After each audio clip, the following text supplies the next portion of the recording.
Hello दोस्तों, आज हम पढ़ेंगे परिमेय संख्या और अपरिमेय संख्या के बारे में। तो चलिए हम जानते हैं कि परिमेय संख्या और अपरिमेय संख्याएं क्या होती हैं और इन्हें हम कैसे पहचान सकते हैं। तो चलिए देखते हैं। परिमेय संख्या वह संख्या जिसे p/q के रूप में लिखा जा सकता है, जहां p और q पूर्णांक हैं तथा q बराबर 0 नहीं है, परिमेय संख्या कहलाता है।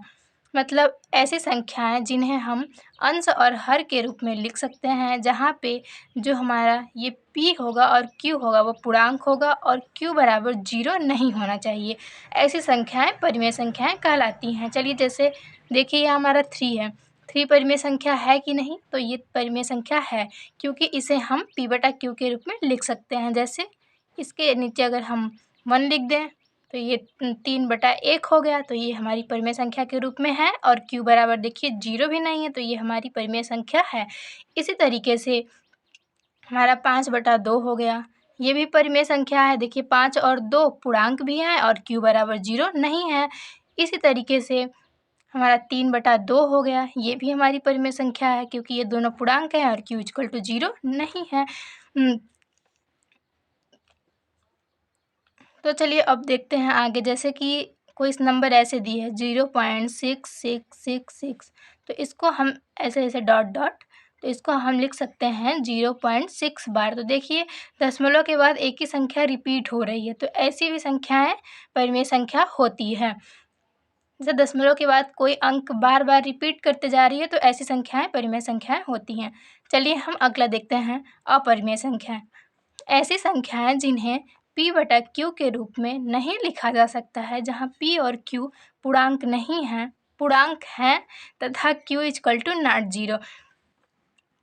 इसका क्या मतलब हुआ कि परिमेय संख्या को हम p/q के रूप में लिख सकते हैं और अपरिमेय संख्या को p/q के रूप में नहीं लिख सकते हैं। मुख्यतः इन्हें अंडर रूट के अंदर लिखा जाता है, उनका कभी पूर्ण वर्गमूल नहीं निकलता, अपरिमेय संख्या कहलाता है। मतलब इन संख्याओं को हम अंडर रूट के अंदर लिखते हैं और इनका अगर हम वर्गमूल निकालते हैं तो वो पूर्णतः नहीं निकलता है। जैसे देखिए हमारा √3 है, √3 का हम वर्गमूल पूर्णतः नहीं निकाल सकते हैं। इसी तरीके से अगर हमारा 16 है, √16, तो इसका तो हम निकाल सकते हैं, हमारा 4 आ जाएगा। तो ये हमारी परिमेय संख्या है, लेकिन ये हमारी अपरिमेय संख्या है। ये हमारी क्या है? परिमेय संख्या है। इसी तरीके से √5 हो गया। देखिए इसको भी हम अंडर रूट से पूर्णतः बाहर नहीं निकाल सकते हैं, तो ये हमारी क्या हो गई? अपरिमेय संख्या। इसी तरीके से चलिए देखते हैं पाई।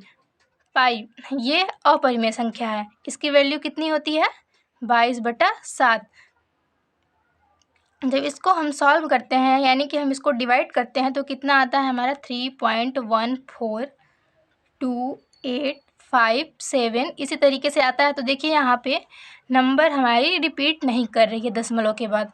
अगर रिपीट कर जाती तो वो क्या हो जाती? परिमेय संख्या। लेकिन रिपीट नहीं कर रही है, इसलिए हमारी ये है अपरिमेय संख्या। तो इसलिए पाई हमारी अपरिमेय संख्या है।